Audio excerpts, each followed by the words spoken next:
நிகழ்ச்சியில் பாடுகிறேன். இன்று நான் நமது சுதந்திர தினத்தை பற்றி பேசப் போகிறேன்.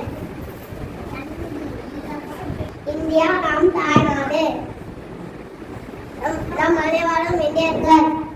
200 ஆண்டு ஆங்கில ஆட்சிக்கு பிறகு 1947 15ஆம் நாள் நமக்கு சுதந்திரம் கிடைத்தது. இன்று நாம் நமது 79ஆம் ஆண்டு சுதந்திர தினத்தை கொண்டாடுகிறோம். நாட்டின் சுதந்திர போராட்ட வீரர்களை நினைவாக இந்நாளை கொண்டாடுகிறோம்.